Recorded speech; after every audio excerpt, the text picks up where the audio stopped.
Hey everybody, my name is Danny Dumas, and this is the Earn Your Title podcast. And I'm really excited to have Trenton Goss. Trenton is a expert in social media. He does this for other companies, and he has a passion for making sure that we're safe online. So today we're talking about keeping your family safe in a digital world. So Trenton, why don't you tell me why you're an expert, and then we'll get into maybe how we can protect our families. Yeah, absolutely. So I am a cybersecurity technical engineer is my official job title. I've been in cybersecurity and IT for the past, really, I grew up with it, but I've worked in it professionally for the last 7 years. So Awesome.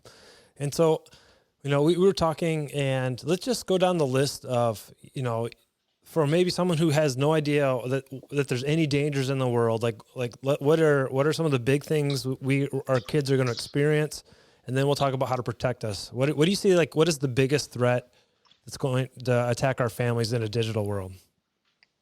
yeah, absolutely. I'd say there's four really main categories that people should be watching out for. And mostly it revolves around anywhere where there's a chat feature in any kind of application. So I like to break them up into four categories, one being social media. And that's more of a passive. You won't find people being as abrasive on social media because there's a lot of moderation that happens and filtering that happens. Right. They definitely can get to social media, Mhm. and we can go into that in a bit. Second one is multiplayer video games. While inherently they're not bad, however, malicious actors are using those and they're recognizing that they can get to people easier. It's a very easy way to open the door to get into a connection with your children or your loved ones. The other one is video streaming Mhm. apps, not necessarily Netflix and Hulu, but more as YouTube, Twitch, and two recent ones that are really on the rise, which is Kick and Rumble. Those two primarily, again, not malicious in nature, but they have a lot less moderation than Twitch and YouTube, and that's again where malicious actors can start to communicate with your children and loved ones. Gotcha. And then finally, the last one is chat rooms and video chat rooms. There are applications and websites out there. I'm sure everybody's heard of Omegle. Out there that your children can quite literally talk to strangers. It's a very reverse of the whole stranger danger. Right. It's quite literally that you can talk to anybody around the world right from your computer or phone. Yeah. So It's funny, growing up, the stranger danger thing was, it was something talked about, but in reality, we really didn't have a whole lot of exposure to strangers. yeah, There was don't get in strangers' cars, don't talk to strangers. Well, now we get Ubers, which is literally someone else's car. We stay in Airbnbs, which is someone else's house, and yeah, we're open to, we show the world exactly what we're doing and where we're doing it. And it sounds like what you're saying. I think some people think digital security and think you're not going to steal my password. They're worried about data breaches, and I'm sure that that's a right, problem. But these are real problems that lead to physical interactions or yeah, video of inappropriate things going back and forth. Uh, yeah, where do we start? I've got a range of kids. I got a almost 16-year-old and yeah. a 6-year-old. What is the plan? What is the conversations I have, and what is the technology? Is it, help me to protect my kids? How do we do that? Yeah, absolutely. So there is a difference between privacy and data. Or I guess it should be privacy and data is one subset, and Right. the next subset is actually Right. security. So privacy and data is a whole other conversation that everybody's heard of right now with Facebook being in lawsuits and Google. Um, uh, so security wise, it is hard. It's probably one of the hardest things you can do as a parent. And I'm speaking from a kid's perspective. I don't have Right. children. And me being a kid who used to hide stuff from their parents, especially with online Right. stuff, it's very easy to do that with parents who didn't grow up with For it. sure. I grew up in the digital age and it grew and evolved with me.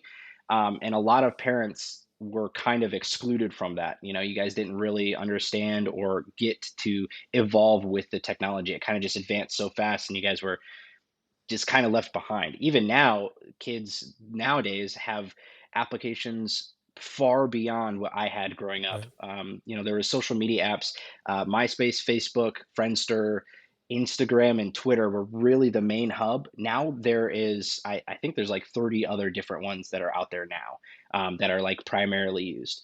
So what I would recommend if you're a parent is if you have an Apple device or an Android device, I would set up a family sharing account. Okay. What you can do through that is, and I can link a good YouTube video on how to kind of get it started. Hmm. But what you can do is you can set app detections. So you can set up when they want to download a certain app, it'll advise you, and you'll have to give permission before they can download it. There's application timeouts. So if they're spending too much time on TikTok, on Instagram, whatever, Right. it will stop that time. They can, of course, request time. It is hard. Again, a lot of schooling is online now Right. too, so you can't just take away internet access from your kids. I understand that, Right. and I don't ever recommend doing that. So I would really recommend if you have an Apple, even I think Android does too. I'm not too familiar with Android. I haven't used them in a long time. But I would set up some sort of family sharing account with them and really start to understand where your kids are visiting and what your kids are looking at. Like we said, those four categories, social media um, is not inherently bad. Right. However, people are getting to them, and if you have a social media account, please make sure it's on private. Don't have a public Instagram or Facebook account. It's not needed. You're not an influencer. Our pastor Brent told us uh, back in leadership class that not everybody that you think cares about your post actually care when you're posting to social media. So anybody outside your friends and family don't actually care about your posts. Yep. So just keep it within them. Put your account on private. The main reason why I say that is so many things are happening right now with machine learning, or AI, as people like to call it. There's a attacks happening where malicious actors will go to your public Instagram account and see that you have children pictures or pictures with your loved ones, and all they have to do is screenshot it, right? Because they're not following you. You're a public account, Right. so they'll take pictures of them. They'll crop out whoever they don't want in there, and they'll put it in a machine learning model, a computer Right. database, and from that they can generate explicit content using whatever pictures they want. And you're giving it to them for free because you're a public account. And I'm not saying don't hide your kids from the internet, Right. don't post your kids. I'm just saying be cautious of who you have on your accounts to let in, right? Because it's you don't like I said, you don't need to have a public account. If they want to friend you, they'll friend you, Right. and you can accept that, right? If you don't know how to private your account, we can link some resources, I'm sure. Um, but yeah, there's also a newer scam going around where I'm sure a lot of people have heard it before, where they're using loved ones' voices based off of machine learning models as well. So they'll get those from voicemails, public internet Hmm. videos, again, mainly from social media. They'll just take you talking. And the more data they can collect off of you talking, the more accurate it will be. So they're mainly trying to get more public accounts, Right. right? Um, but what they'll do is they'll take that and they'll put it into a computer, and then they'll generate a ransom letter, or like a ransom a voicemail, or a normally it's maybe like, oh, I'm on vacation, and I need you to fund me X amount of money so I can get a flight home, or I'm in jail, I need you to pay this much amount to this person to get me And it out. sounds like me. Like Um, it would be me calling yeah, my parents saying, "Hey, mom, I got stuck in Chile, and I need some." yeah. Oh, that's crazy. Yeah, so like let's say you and your family go on vacation and you're a public account, and you tag maybe a picture at the airport, Right. and you say, on our way to Chile, Hmm. whatever. And you have other videos of, you and your wife talking, or even you and your kids talking. Well, while you're on that flight, if a bad actor's been we call it reconnaissance, or looking at your account for a while, and they say, okay, this is our time. They're on a 7 hour flight, or whatever the hour flight Right. is. I'm going to call X, Y, and Z and say, hey, it's Danny. I need X amount of money because our flight just had to emergency land, and now I have to buy a new ticket. And your family member can't call you because you're mid-flight, Right. and and they already know, like, okay, well, where was I going? Oh, we were going to Chile because you tagged Right. yourself on a flight to Chile. So Is it real it's time, like me and very you talking? Obviously not visually, but if it's on the phone, are they typing something and then my voice is saying, "Oh, we got to Chile early," and they like, or is it like a voicemail? They can. It's not like pre-recorded all the time. I have had an instance where it was pre-recorded. So one of our cybersecurity conventions that we went to, a guest speaker had informed us that this was starting to become a lot more popular with, I would say, regular folks. Right before, you had kind of had to pay for these services, but it was real time in that instance. His a very relatively wealthy man had a daughter, and she was a not a public figure, but she posted a lot on Mhm. Instagram. She would post TikToks, have audio, have her voice well known. She would vlog on YouTube and stuff.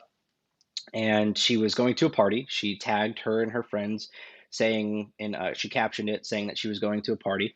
And as she got there, her either her phone died or something happened where wasn't reachable. Her father got a phone call, and it was a live recording, just like you and I were talking. Letting it was her crying, and she said, "Dad, they have me. They caught me at this party when I was leaving home, or when I was leaving this party, and they haven't hurt me yet, but they want X amount of dollars," Jeez. and that was it. And so the father, is starting to freak out.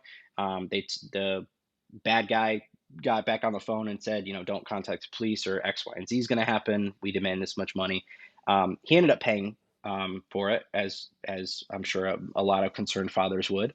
And I think 12 or 24 hours later, she reached back out to her dad. And he's asking all these questions. Are you okay? Are Right. you hurt? Where are you? And she's confused. And she said, well, my phone died after the party. I was too drunk to come home, so I stayed at X, Y, and Z's house. And that's kind of when he understood that it was a scam. Wow. So That is, yeah, he said it was very indistinguishable from his voice. And like I said, so the more you post and the more is out there, the more the machine is going to learn right. and pick up on certain cadences. So the more data you give it, the better it's going to produce. What's the defense other than not having as much public data out there? What is Yeah, yeah, absolutely. So I would have, if something goes wrong, a lot of families are starting to create a certain phrase or a certain word associated with it, like a code so word, it's I funny you say that. guess. We had one when Uh, I was a little kid, and I'm going to give it away because yeah. all my sisters were almost in our 40s, all of us. It was pig.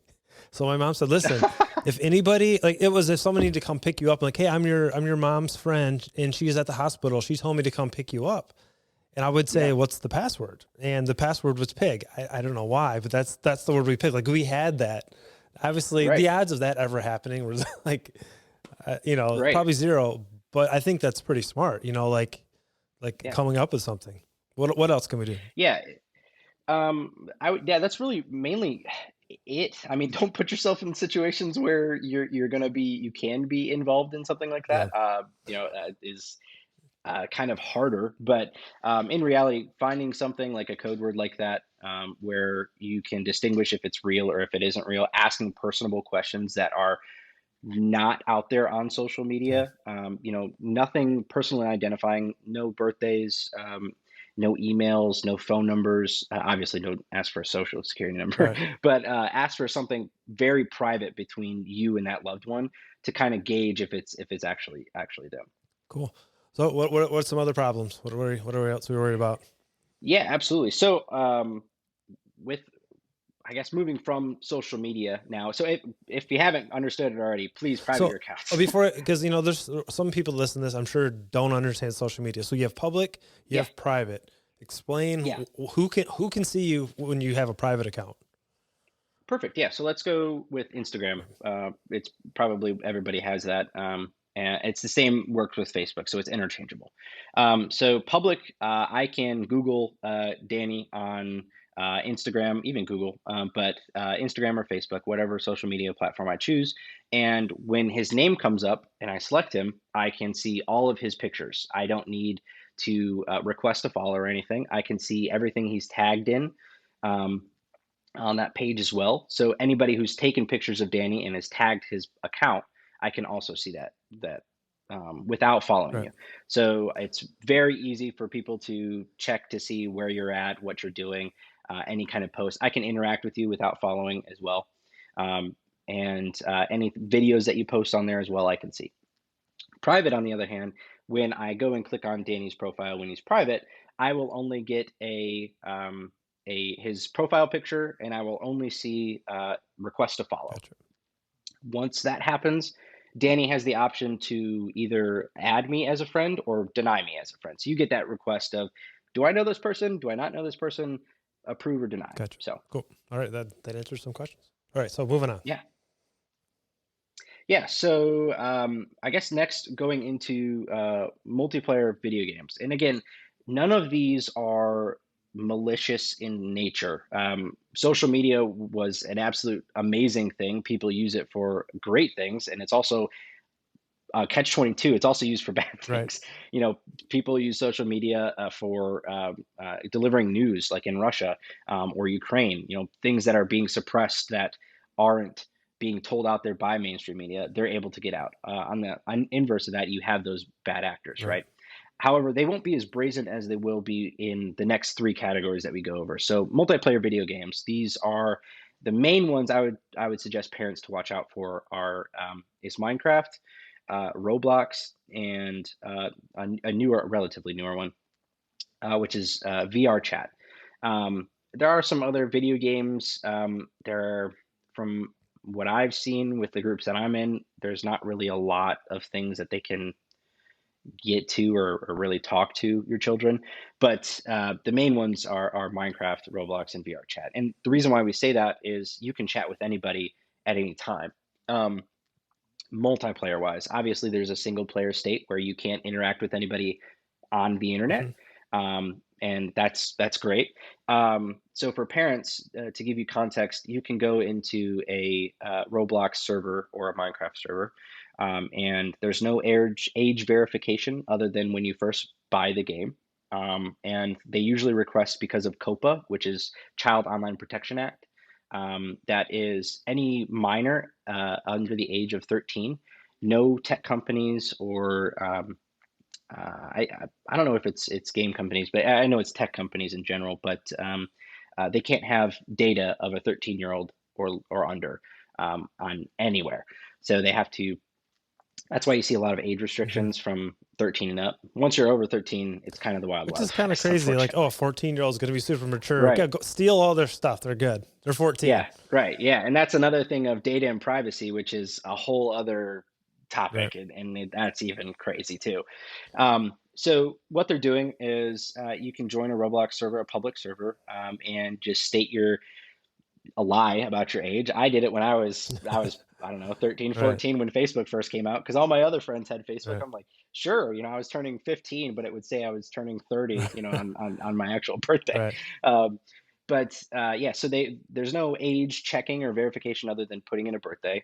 So you can go in and you can join a server, and you can, honestly, all you have to do is get a female character skin. Right. Say you're Allie, and you can say you're a little bit older, 14 or 15, and you can wait probably about a good 5-10 minutes until somebody will come up to you, and they'll ask you, hey, do you I like the normally it's like it's a very social engineering thing where you kind of work your way up. Oh, I like your skin, or I like your how you play this game, X, Y, and Z, and that kind of opens the door. Which is As a just that kid, from someone who doesn't you're play it saying, I like your skin yeah. is like, Yeah, like I can't imagine like as a college student walking up to like a real person going, man, I like your skin. Like I that's like your instant skin. serial killer like Yeah, vibes. I Oh, know. really? You like my skin? But yeah, I Oh, get what you're thanks, saying. Jeffrey Dahmer. The way you look in the game. I'll Yes, interpret. So your character model. I'm an elder millennial, maybe Gen X. I'll interpret for all of us. He's referring to what you Yeah. look like in the game. He doesn't actually mean they like look at your skin and go, "Ooh, you must moisturize." Yeah, correct. Yeah. Yeah, what's your Yeah. routine? No, it's your character model. They like their character model. And that's kind of like the door in. They'll ask if they want to exchange gifts in game. You can buy people gifts and trade like items in the game. So they'll go in there, and then that's when they kind of start to feel out for, okay, how old are you? And the questions will increasingly aggressively get to the inevitable. Let's move this to a different application where it's not moderatable. Right. Um, and that's the secret app chats. That is the messaging apps like Facebook Messenger, Kick is a big one. Snapchat's a great one for people. Um, they'll try to get them they'll try to offload them onto a different application, and that's where people in their free time, and people who do this for their job, I do it as a free time hobby, where we will join these games and we'll try to get those that same people and try to do some kind of reconnaissance to where we can report them to hopefully their local authorities if we can get that information. If not, we have a Discord that we have set up to where we can kind of track what's going on, their usernames and these people, and we can do a monthly report to hopefully federal authorities and report them. So for parents who want to combat this, I would realistically, I don't think video games are bad. I personally I'm a bias. I grew up with video games. I love them. They taught me a lot of how to be creative, and they got me into my job now. I would say if you are worried about your kids playing these games, I would make sure that they have limited access to the online side of things. Gotcha. So making sure that they can't get out to multiplayer if you really want to, or a lot of these games like Roblox, like Minecraft, you can turn off that chat feature, Gotcha. which stops that whole thing in general. They can't send you private messages. They won't be able to in-game message you at all through the server. So that's what I would recommend if you're not wanting to take away the freedom that your kid has, which is what I don't recommend. I don't want parents to be like, my kid can't be online at all. That's not the point. Right. That's the point, is to step in and to understand what your kid is doing. You have a responsibility to protect them, and inherently they don't know. Right. They don't know that what's happening, and they're unfortunately is naive and are trusting. Because there are other 14-year-olds that their age, and they're just talking. They're just literally like going to the park. You would talk to someone your age and you would make friends, and that's real. That does still happen. And they're not all creeps, right? Absolutely.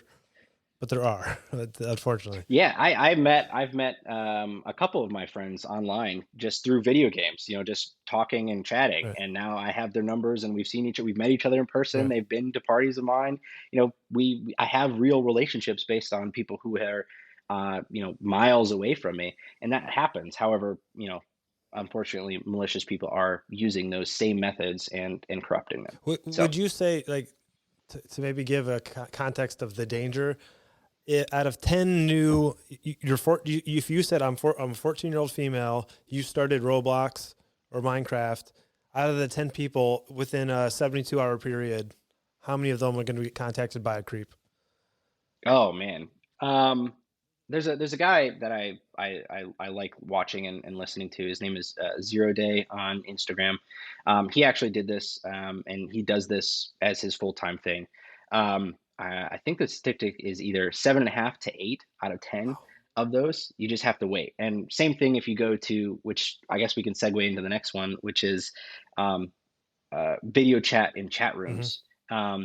It's even more dangerous in there because there is no moderation in those chat rooms, and they're easily available. And so as an interactive part of this podcast, if you go to your phone right now on the App Store and type in social networking in the App Store, just that, and you can scroll, and that is how many applications your child has access to talk to strangers. And those are being used daily. They have hundreds, if not thousands, of users daily. It was crazy. The first one came up, it autocorrected to anonymous social networking. There you go. So that's, it's. And you can scroll for probably a good hour. Yeah, it's just going. More. Yeah, that is, for those that are watching the video, Apple, that's all, everything. Yeah. Look at that. That's crazy.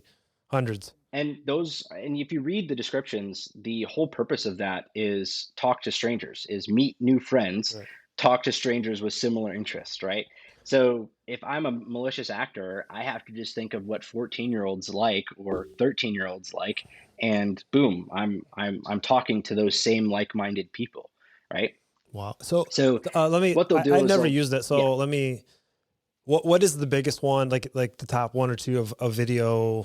What would you call them? Video chat video chat? Yeah, yeah. So video chat rooms, it used to be Omegle. That has since shut down. Okay. Unfortunately, not because of what it was used for. It was just that it cost too I much. gotcha. The next one is the one that's more common now is called Monkey App. Right. It's the most bizarre name. Right. But yeah, so what it does is how we're communicating right now. It's instead of me sending you an invite, I just load up the app and I hit start, and it connects me with a random user from anywhere within a certain IP range. Gotcha. So it'll put in 50 miles from your home network, and it will connect you with those people. And it could be, you could be, Yeah. just anybody. And is it, Yep. it's Anybody. usually based around interest? Is that, so you would put in like, I like sports, Some I of them, like yeah. this, and then it's, Yeah. and is it Yeah. a So dating thing, or is it just literally just talking to strangers? nope, it's just talk. And there are dating All right. ones, but there are is just anonymous friends. Hubo is one of them. I believe. Oh gosh, it starts with a Y. YBBO, I believe is what it is. But it's strictly a friends, like make friends near you. Gotcha. The Let me top see. three are Hoop, Wiz app, Yubo. Those are the top Yep. three that popped So up Yubo. for Circles, Circle Q, Meetup, social events, Bumble, dating. Yeah, so if you look at Yubo in their pictures that they have in the App Store, their very first one is make friends with common interests, and then you can express yourself. So you can give out data at all. All right. And you can tell them what you like, what you don't like. You can privately chat with them. You can video call them, much like Facebook Messenger is now, where you can call them and FaceTime them and all this other stuff. You can do those within those apps. So I'm not familiar with them, but from the outside, from a Yeah. parent standpoint, to me, I don't see any way possible to make that safe. Is that fair? No. Yeah. Really, there's not. All right. It's a catch 22, right? So for people who struggle with anxiety, people who struggle with making friends, making that social connection, this could be great. Right. This could be awesome. You don't have to leave your house to go anywhere. I'm sure during COVID, it helped a lot of people have that social interaction that they didn't have otherwise. But no, there's no real way to make that safe for children in any Gotcha. kind of capacity. It's kind of a trust the user. Well, the user is doing it. It's not our product Right. that's causing it. And that's why I want to make the disclaimer that none of these applications are inherently malicious. Right. It's just unfortunately people are using them to be malicious. Yeah. No, I can't see of a good way. Like that's the way I feel about No. Snapchat. And I've talked about this on the show where like Yeah. my son wanted it. I'm like, Levi, which I shouldn't say his name now because you all know what his name is, but I'm going to get paranoid. I mean, maybe that could be his name. I don't know. We'll just call him Neither my confirming son nor Denim. denying. My son Denim.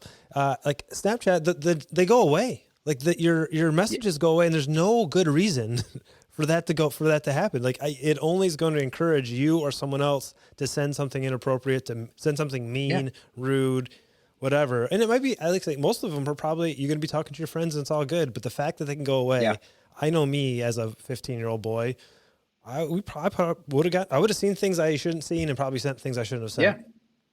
Yeah. Yeah, no, absolutely. Snapchat is still very widely used for that same explicit purpose as well.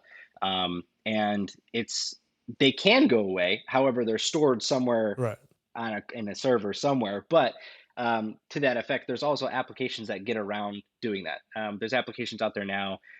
Calculator percent is actually you can do it on, you can look that one up on your phone in the App Store. It's a private photos application to hide strictly from anybody Well, who goes through your it looks phone. like a And it's going to look like calculator a and it calculator works app. until you hit like the space button or something and then it opens up. Yeah, yep.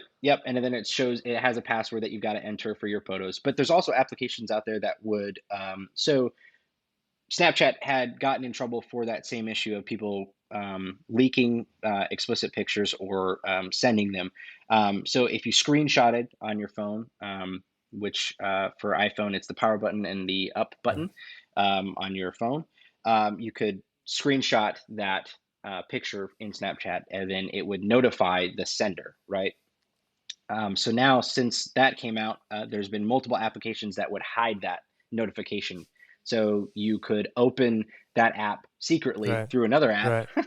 and it would not say, it wouldn't recognize that you took a picture of it. Gotcha. Of course, the other way around that is just having another phone. An Like, iPod usually was right. like the most popular back then, and you would just take a picture of it with Like, another what's phone, that clicking with noise? another It sounds like a device. shutter. Yeah, yeah. Interesting. So it's it's tricky when you get into those things because you want to have your children to have the experience of what it is out there, technology out there. On the other hand, it's a catch-22 with how malicious actors can get to those kids Yeah. and your children. Yeah. So So we have social media, online gaming, video chat. There was one more. yes, video streaming Streaming. apps. So this is we're gonna talk about YouTube, Twitch, Kick, and Rumble. So those are the main four real big ones right now. Kick and Rumble are relatively newer. They've emerged within, I want to say, since COVID, but they're less moderated than YouTube and Twitch. So YouTube and Twitch, while they still have their cons and they do still have borderline explicit content on there. Twitch has recently gotten into a lot of trouble with what's called hot tub streams, where it's a female gamer where she will wear a bikini essentially and play video games. And that is not technically going against their terms of service because it's not nudity. Right. It's just, it's still clothing, Right. it's a bathing Right. suit. And for those who don't know, Twitch is a gaming platform. I'm sure just about every kid has Right. watched that platform. It's where you can watch video games. Other people like Danny, podcasts go on there. Um, I'm not saying Danny does do the I got the the hot tub hot tub in the streams, but back right here. That's the after earn your title. After you earn your title, you can take a yeah, hot tub. yeah.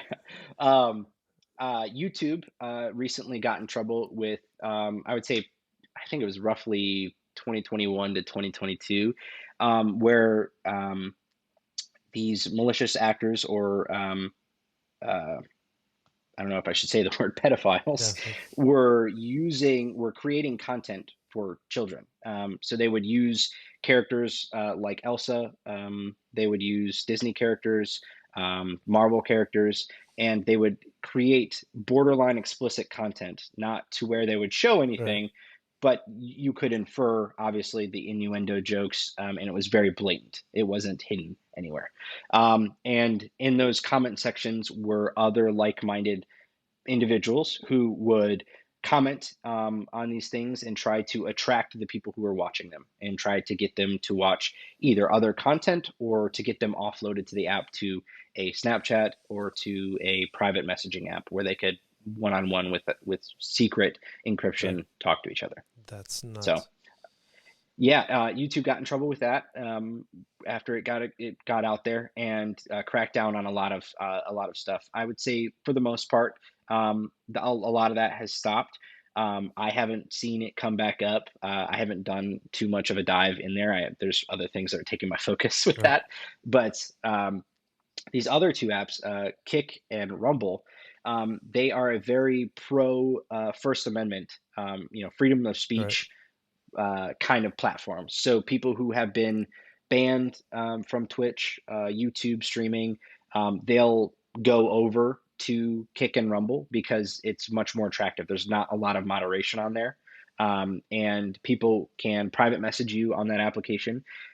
There was two instances that I know recently within the last 6 months of people uh, talking to other strangers and getting them to reveal themselves on live stream in front of an audience, then actual explicit acts being done over that stream. And they didn't get banned. They did not get taken off the platform. People were able to watch that. In one instance, the young lady didn't even know that he was streaming, Gotcha. um, and had an audience, and she revealed herself to that person, thinking it was just them. And I think it was over like 600 people, maybe even more than that, thousands of people saw what he saw. Right. So, and yeah, it's a for those two apps, I would say don't let your kids on those apps at all, Right. period. Being Kick and Rumble, there's no need for them. If I wouldn't say take away YouTube, don't take away Twitch. Those aren't bad. Yeah, and it's very less common that people are utilizing those to get to children Right. or bad actors. I would just watch who they're watching on Yeah, those, for sure. much like TV shows and stuff like that. But yeah, Kick and Rumble, get those out of there, block those. And with your, if you have Apple, you can set up content blocking and allow URLs and block URLs.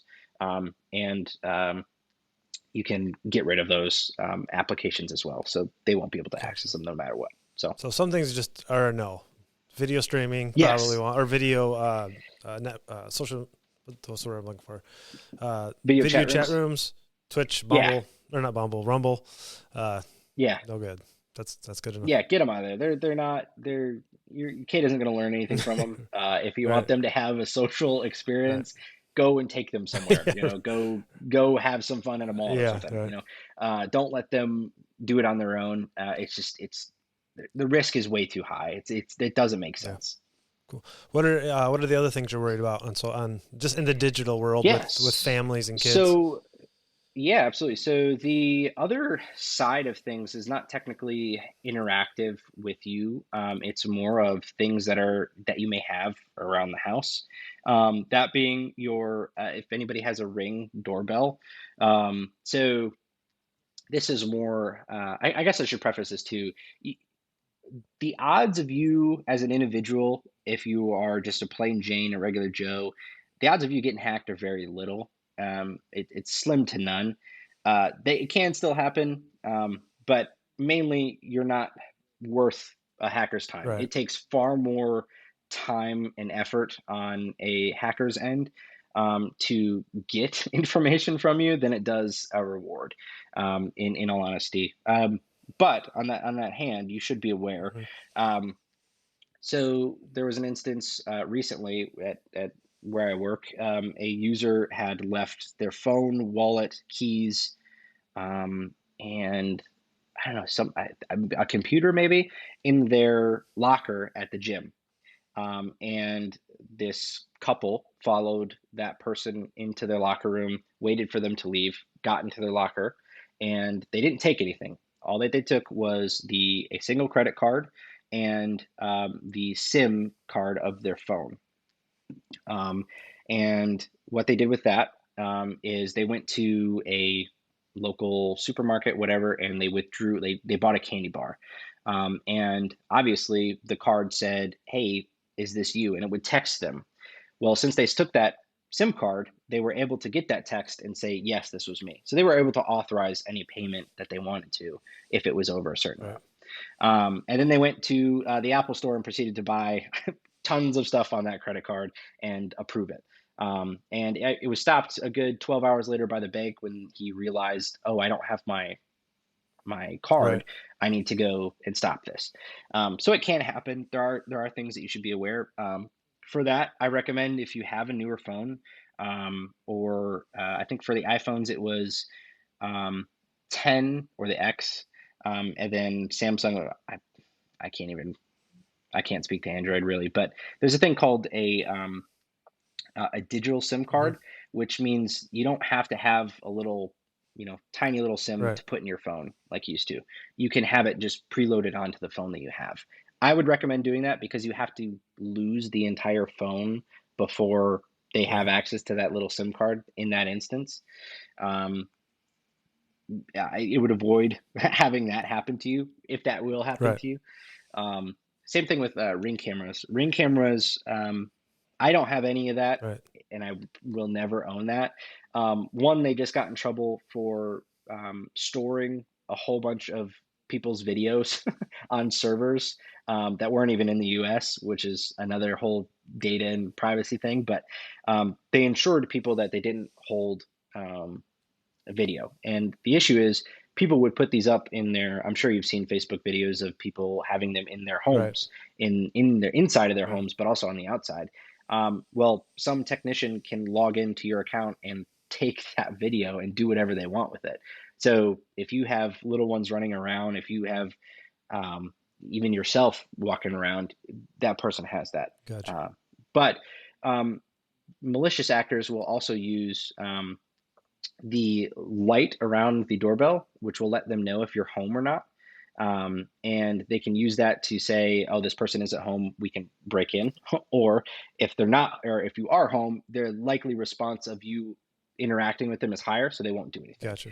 But if you're not home, it's going to have to, a police has to elicit a response. You're going to have to do something. You're going to have to call somebody to get over there, right? So that the chances of them getting caught are less likely than when you are home. So is that Ring specific or just doorbell cameras? I think that's just Ring. I don't know. Is there other? I'm sure there are. Like I think Nest has one, which is Google. Oh, okay, yeah. There are other doorbell cameras. I was at work yesterday, and my buddy, he's like, "Hey, my dog just got attacked by another dog. You want to see it?" And it had just happened. His wife called him. The dog was on a leash. A little puppy. No, it was a Great Dane puppy. So a big dog came and got in a fight. Yeah. And we watched it like minutes after it happened. It was crazy. Yeah. Yeah. If they have a status light, yes, I could imagine that still happening. I know you can turn that off in the settings, and I can get you resources for that too. That way people do know.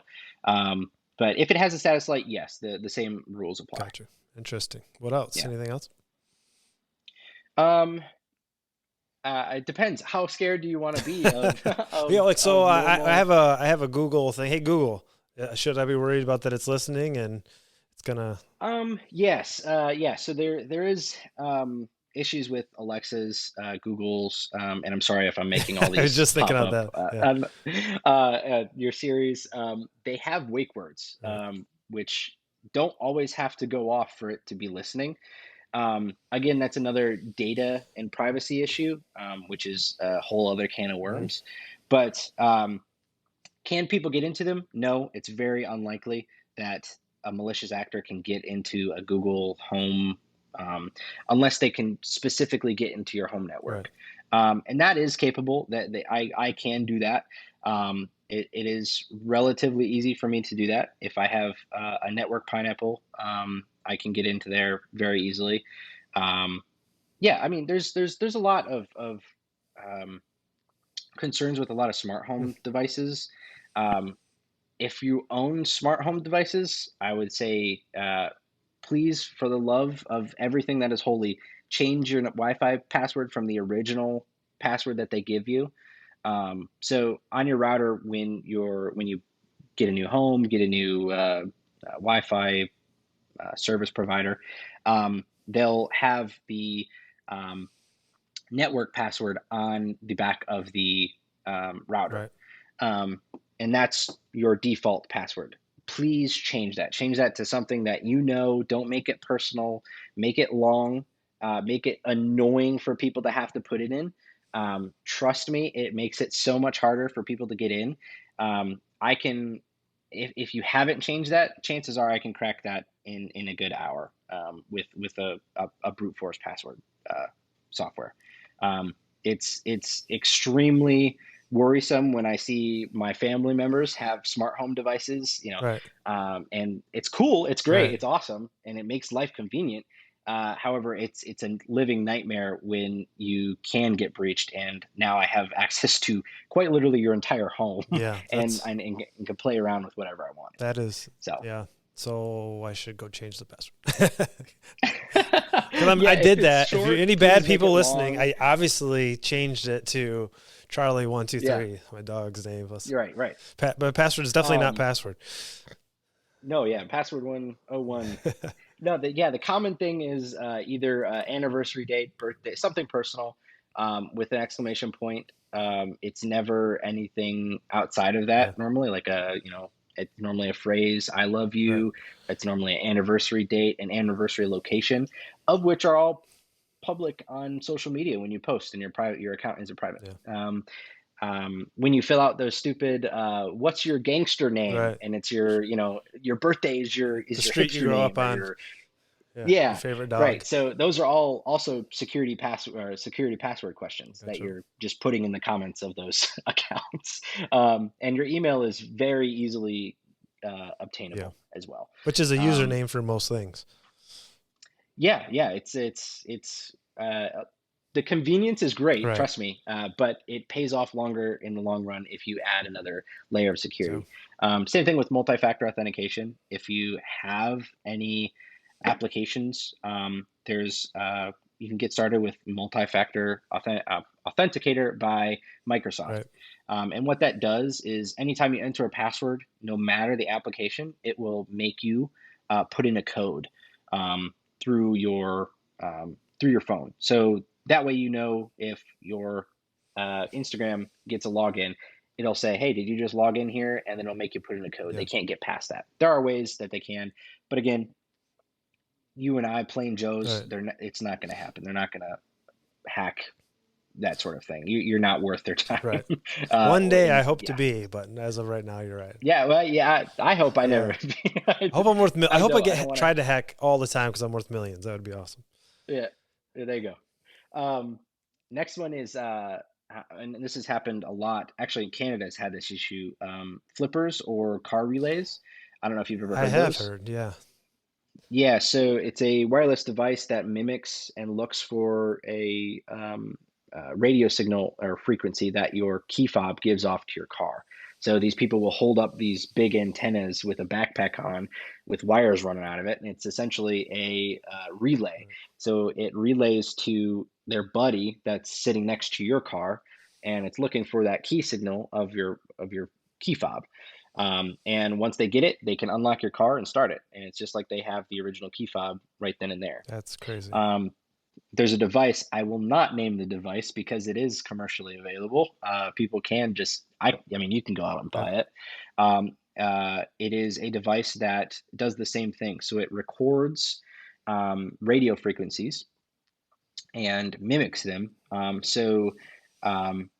if I get it in time, actually, I can bring it to our Yeah. talk Saturday and we can have a live demonstration. But it will, let's say you unlock your car with your key fob, and I'm standing there. All I have to do is be in a certain proximity with you, and I can record that unlock signal, and then I can stop it. And the next time, all I have to do now is follow you to the store, wherever you go, and I can record you locking your car. So now I have unlock and lock. So now I can go and follow you as you get out. And you may go into the store. I'll go up to your car and unlock your car with my device, and then I can drive away with your car. Or if I don't want to take your car, I can just steal anything that's inside of it because I just unlocked it. And then I can lock it back up as if nothing ever happened.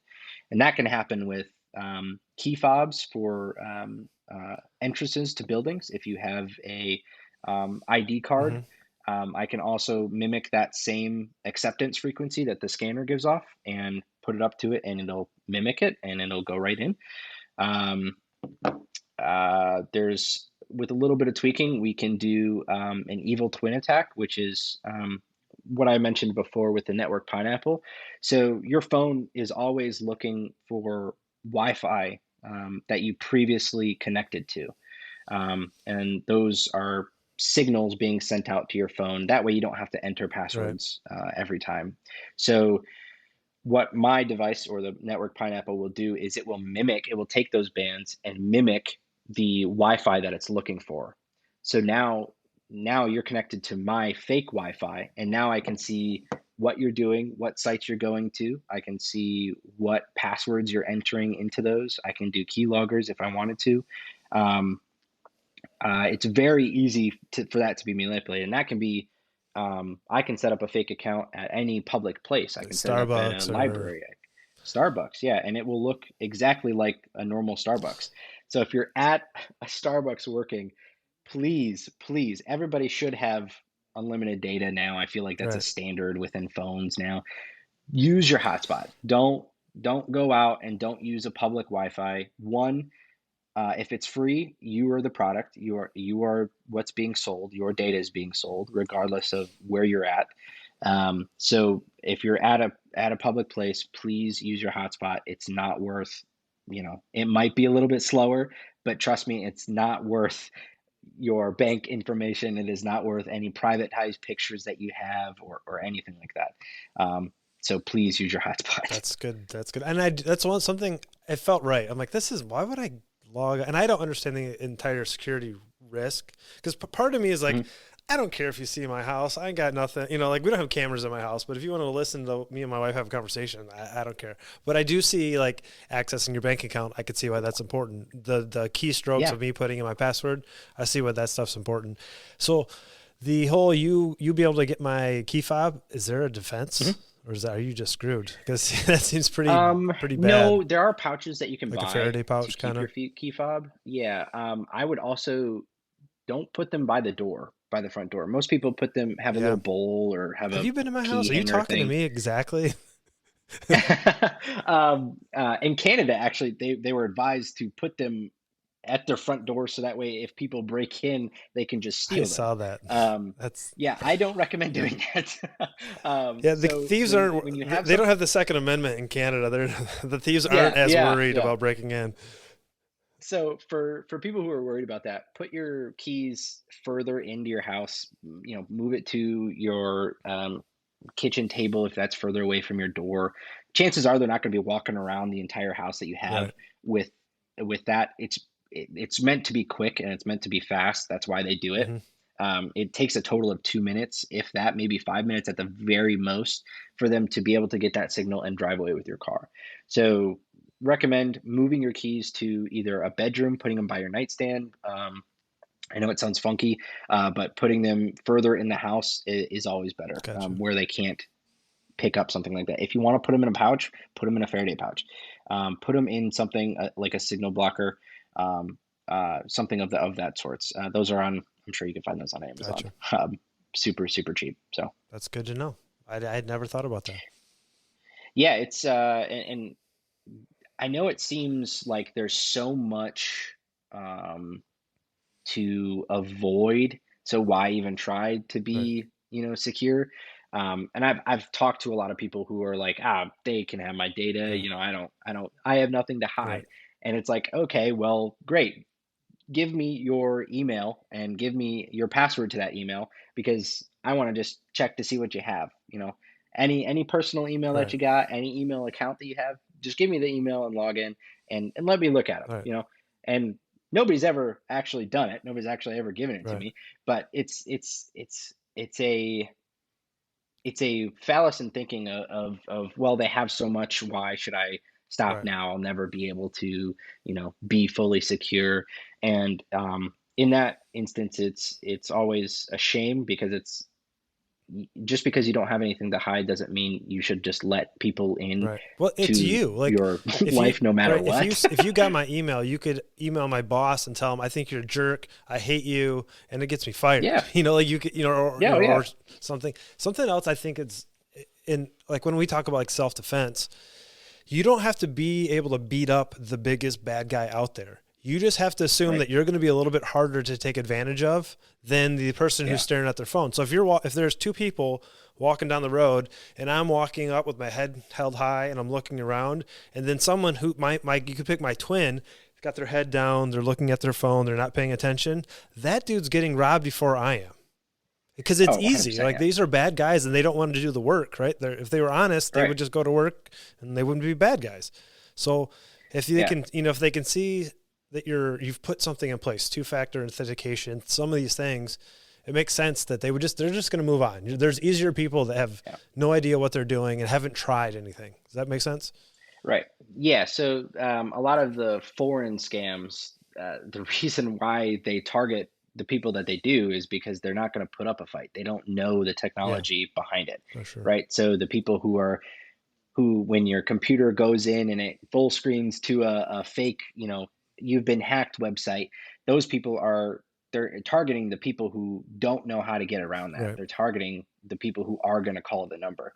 It's a self-preservation with the um, malicious actors or people who are going to rob also have a fear of dying. So they're not going to go with the one who is paying attention. Right. I am going to take the phone of somebody who I can just run away from. Right. No, that makes sense. So in IT, it's very similar. Hacking, I'm going to go with the person who can give me the most money. Right. I'm not going to waste my time on Danny Right. because he doesn't have $8 million just sitting in an account somewhere. Right. That guy who got robbed before, he doesn't know technology very well. So I'm going to I have all this pre-information of his daughter. I'm going to go ahead and fake this, Right. as a way to get money off of him because he's not going to be able to double check, So, That's cool. Anything that I haven't asked you that you'd like to share? yeah, I want to point it, like, make it clear. It's good for your kid to be Right. online. It's just not good for whoever online to have access to your kid, right? Technology we have so much information of past history, and everything that has happened up till now, all of the knowledge of humanity right at our fingertips. As a double-edged sword, those same people who can access that can access your kids. Hmm. So it's your job to understand that a lot's going to happen, and it's going to keep evolving. This is going to be a continuous process. The best thing that you can do as a parent is to not shelter your kid from this, but let them know these are the dangers that can happen. Here's what I'm trying to do to help you and to protect you, and this is what you are going to need to help me with. Because in reality, you can set up all these blocks, but as a kid, I'm gonna find ways to get around them. Right. It sounds bad, but I did. Right. I found ways to get around my parents. Okay, turn in your phone. Okay, that's fine. Wait until they go to bed and then Right. sneak back up and grab your phone Right. again. Right. So it's you got to have that same level of trust with your kid and understanding with your kid, and really sit them down and let them know these are the dangers that are out there, and this is what we're trying to protect you from. So one thing, and I think this is valuable for this, is we try to teach our kids there's rules, or it's a tool. Like if I have a gun, and my son, he shoots guns and he knows the rules. You don't point it at something you don't want to destroy. You assume it's always loaded. We've tried to do that with our kids in being online. I know that if my kids get online, they're going to have contact with someone who has inappropriate intentions. We're just going to assume it's going to happen. So we're not going to talk to people we don't know. We're not going to give out our home address. We're not going to, we're going to go down this list of how to safely use this tool. And I think that's important, because as a parent, I don't want my kids to have the internet. I do want them to live, in 1998, things were easier. I guess we had chat rooms back then. This is back in 1988, right? Yeah, But that's come not, back when the lights start to get dim outside. yeah, that's not reality. And I think giving them the tools that when they do interact with something, and maybe also we have to shield them from something. We can't give them, I'm not giving my kid, he's not going to put an AR-15 in his bedroom, right? I gotta pull that back. So let me recap what I heard you say as far as some of the actual hands-on techniques. Put limits on your kid's phone, family sharing, set limits for apps, set limits for explicit content. Go in and make those changes to their phone so they can't access certain things, and maybe limited access for some. Is that good on the phone side? Does that sound right? Yep. For social media, private versus public. For our online streaming, video chatting, skip it. Yeah, I would highly recommend just not go there. Yeah. And for video games, if they are going to do a multiplayer, no conversations. Think that's fairly safe? Yeah. Disable chat rooms, the chat features if you can, and really heavily monitor what games they are. Be up to date within the news of what's happening on those games, and what's happening on those servers, because the servers are owned by anybody. I can create a server myself and host it. They're not owned by that game. So the games, most times, the game owners, developers don't know that this is happening, unfortunately. And so you can't go after the game developer for doing it, because they don't have the ability right away to shut it down, because they don't know about it. So monitor what they're doing, and build that trust between you and your child. That's awesome. So something that's interesting that we don't get to do with this podcast very often is we're going to be meeting in person. This podcast should release on April 16th, Tuesday, April 16th.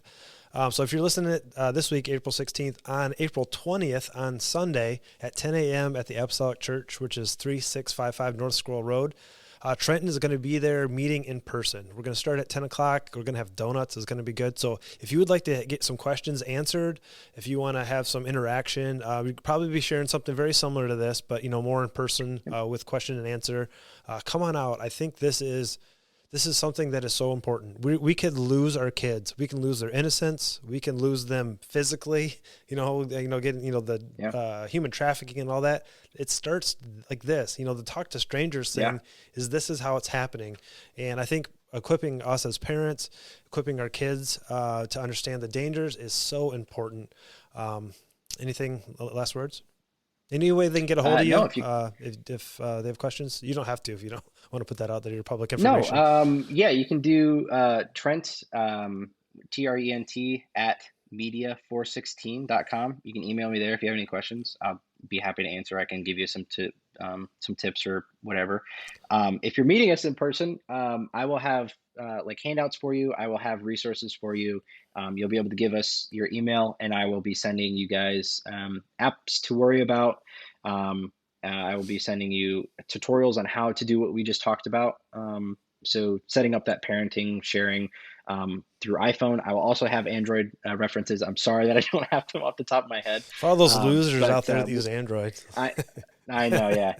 So we'll be able to have those for you, so you'll be able to walk through and you'll be able to apply the things that we talked about, not only here but also in person. I highly recommend you come in person, though. That we'll go into a lot more in depth than what we did here, and I think it'll be eye-opening for a lot. So bring tablets, computers. Would that? Yeah, they can. I'll have printouts of it as well. No, I mean, as far as if you have your phone, hey, can you show me how to do this on my phone, kind of like that? Oh, yeah, cool. Absolutely. Bring your device. Bring your kids' devices. Yeah. Cool. All right. My name is Danny Dumas, and this has been the Earn Your Title podcast. I really appreciate you listening today. It means a lot to me. And come out this Saturday. I think it will be fun, and I will talk to you later. Bye.